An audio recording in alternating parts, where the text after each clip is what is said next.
Channel. আমি আবার একটা নতুন ভিডিও নিয়ে চলে এসেছি। আজকের ভিডিওতে আমরা সবাই মিলে যাচ্ছি হুগলি জেলার অবস্থিত দেবানন্দপুরে, যেখানে আমরা প্রখ্যাত ঔপন্যাসিক শরৎচন্দ্র চট্টোপাধ্যায়ের পৈতৃক ভিটা এবং তার স্মৃতি মন্দির দেখতে পাই। ওখানে আমরা আজকে ঘুরতে যাচ্ছি।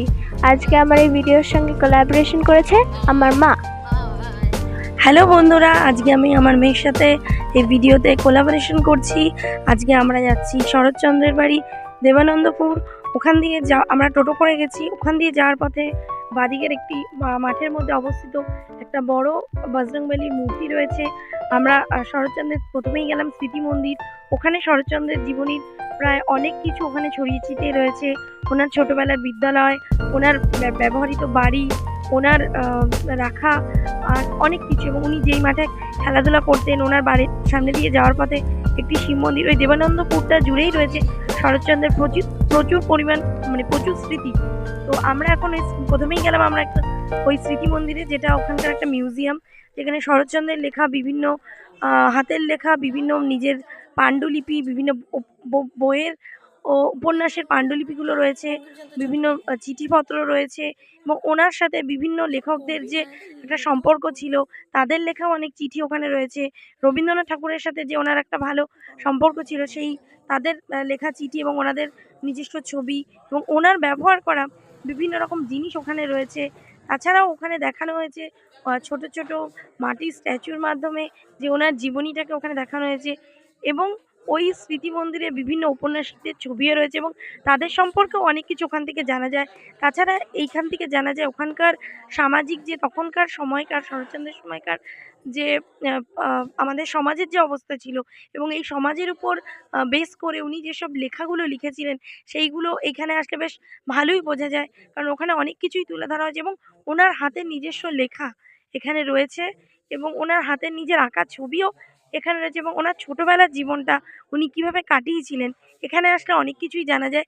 তাছাড়াও এখানে এমন একটা লিস্ট তৈরি করা আছে, যেখানে লেখা রয়েছে ওখানের আশেপাশে দেবানন্দপুরে ওইগুলো ছাড়াও আরও অনেক কিছু দেখার জায়গা ওখানে রয়েছে, যেখানে শরৎচন্দ্রের বিভিন্ন স্মৃতি ছড়িয়ে ছিটিয়ে আছে। আপনারা বন্ধুরা এখানে আসতে পারেন, এসে এই জিনিসটাকে উপভোগ করতে পারেন, এবং একটা লেখক তার যে নিজস্ব জিনিস, সে ওই জিনিসগুলো ব্যবহার করেছে এবং তার জীবনটা কিভাবে কেটেছে সেই জিনিসটা আপনারা খুব ভালোই এখানে বুঝতে পারবেন এখানে আসলে। এবং আপনারা এই ভিডিওটা দেখুন, এবং দেখে যদি মনে হয় আপনারা এখানে আসতে চান, নিশ্চয়ই আসতে পারেন। এখানে আসতে গেলে আপনাদের ব্যান্ডেল থেকে টোটো ধরে, ট্রেন ধরে ব্যান্ডেল, এবং ব্যান্ডেল থেকে টোটো ধরে ডাইরেক্ট দেবানন্দপুর আপনারা আসতে পারেন। আসতে ব্যান্ডেল থেকে মাত্র 10 থেকে 15 মিনিট লাগে। আর আমরা যেহেতু ইমামবাড়া গেছিলাম, ওখানে দেবানন্দপুর যাওয়ার আগে আমরা ইমামবাড়া থেকে টোটো ধরেই এসেছিলাম। আমাদের 20 মিনিট মতন সময় লেগেছিল। তো আপনারা দেখুন ভিডিওটা, এবং ভিডিওটা দেখে আপনারা ভিডিওটাকে এনজয় করুন।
এখানে 3টি কক্ষ রয়েছে এই স্মৃতি মন্দিরে। তো একটি কক্ষ তো আমরা ঘুরে দেখালাম, এবং ওইটিতে রয়েছে চিঠি লেখা বিভিন্ন ছবি, ওনার পুরনো ছবি, এবং এই পাঠাগারটিতে ব্যবহৃত ওনার জিনিসপত্রের মধ্যেও যেমনই আরাম কেদারাটি রয়েছে, তারপরে ওনার হাতে লেখা আরও চিঠি, এবং এইখানে রয়েছে ওনার লেখা বিভিন্ন বইয়ের একটি করে কপি, যেগুলো আপনারা দেখতেই পাচ্ছেন। আর এখানে রয়েছে বিভিন্ন স্ট্যাচুর দ্বারা, ছোট ছোট স্ট্যাচু দিয়ে কাচের বাক্সে ওনার জীবনী, ওনার ছোটবেলাটা, উনি ছোটবেলায় কী কী করেছিলেন, এবং তখনকার সমাজের যে পরিস্থিতি বা তখনকার সমাজের যে অবস্থা, ওখানকার জমিদারদের ব্যবহার, ওখানকার সামাজিক মানুষের যে পরিস্থিতি ছিল, এবার ওনার জীবনী বেশিরভাগ সময়টা উনি কোথায় কোথায় কাটিয়েছিলেন, ওনার বিবাহিত জীবনটা কিভাবে কেটেছিল, এবং ওনার শেষ জীবনটাই বা কোথায় কিভাবে কেটেছিল, পুরোটাই এই ছোটো ছোটো স্ট্যাচুর মাধ্যমে, যে কাচের বাক্সগুলো, পুরোটাই এখানে তুলে ধরা হয়েছে।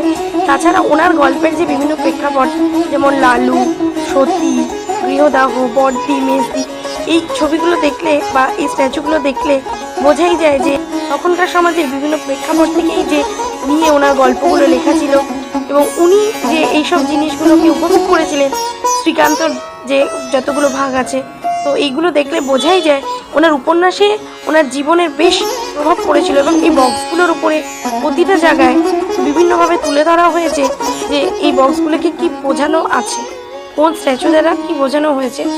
আপনাদের ভালোই লাগবে। এবং ওনার জীবনটা আমাদের এই হুগলি জেলা ছাড়াও উনি ভাগলপুরেও জীবন কাটিয়েছিলেন, ওখানকার পরিস্থিতি এবং আরও অন্যান্য জায়গায় যে ওনার সারা জীবনের যে কাজ, উনি কীভাবে কী করেছিলেন, ওনার সাথে কী কী হয়েছিল, সম্পূর্ণ কিছু এই স্ট্যাচুগুলির মাধ্যমে খুব সুন্দর করে এখানে তুলে ধরা হয়েছে, যা আপনারা দেখলেই বুঝতে পারবেন। এবং শুধু তুলে ধরা হয়নি, প্রতিটা জিনিস সুষ্ঠুভাবে লেখা রয়েছে উপরে, যে কিভাবে কি পরিস্থিতি ছিল, কখন কি পরিস্থিতি ছিল, তখনকার পরিস্থিতিগুলোর প্রেক্ষাপটগুলো খুব সুন্দর করে উপরে গুছিয়ে লেখা রয়েছে, যে কি বলা হয়েছে এই জায়গাগুলোতে। আপনারা দেখুন, আপনাদের দেখে ভালোই লাগবে।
আমরা এখন শরৎ স্মৃতি মন্দির থেকে বেরিয়ে সামনে একটু হেঁটে ডান দিকে বেঁকে গেলেই দেখা যাচ্ছে শরৎচন্দ্রের পৈতৃক ভিটে।